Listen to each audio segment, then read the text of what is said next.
ബാക്ക്ഗ്രൗണ്ടിൽ മസാല ദോശയാണെങ്കിലേ ഇതൊരു recipe video അല്ല കേട്ടോ. കീർത്തി സുരേഷിനോട് മാത്രമല്ല, ഏറ്റവും ഇഷ്ടപ്പെട്ട ഫുഡ് ഐറ്റം ഏതാണെന്ന് എന്നോട് ചോദിച്ചാൽ ബ്രേക്ക്ഫാസ്റ്റ് ആണോ അത് ദോശയായിരിക്കും കേട്ടോ. ഒരു ട്രാവലിങ്ങിലാണെങ്കിലും റെസ്റ്റോറൻറ്റിൽ പോയിട്ട് കനമുള്ള മെനു കാർഡൊക്കെ മറിച്ച് നോക്കിയിട്ട് കൃത്യമായ ബ്രേക്ക്ഫാസ്റ്റിന് മസാല ദോശയും, ഉച്ചക്കാണെങ്കിൽ ചിക്കൻ ബിരിയാണി ഓർഡർ ചെയ്യുന്നത് ഞാൻ മാത്രമായിരിക്കും കേട്ടോ. ഇത്രയൊക്കെ ആണെങ്കിലേ കുഞ്ഞുനാളെ എനിക്കിതൊരു കിട്ടാക്കനിയായിരുന്നു. കാരണം വീട്ടിലമ്മ ദോശയൊക്കെ ഉണ്ടാക്കുമായിരുന്നെങ്കിലും മസാല ദോശയിലോട്ട് അത് അപ്ഡേറ്റ് ആയിട്ടുണ്ടായിരുന്നില്ല.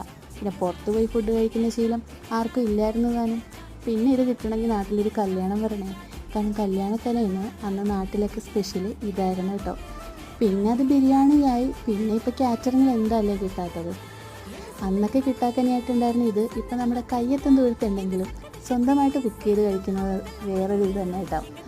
ഇത്രയേറെ കൊതിയോടെ ആഗ്രഹത്തോടെ ഉണ്ടാക്കുന്നതുകൊണ്ടാണെന്നറിയില്ല, ഞാൻ ഉണ്ടാക്കുന്ന മസാല ദോശ കേട്ടോ എനിക്ക് ഏറ്റവും ഫേവറേറ്റ്.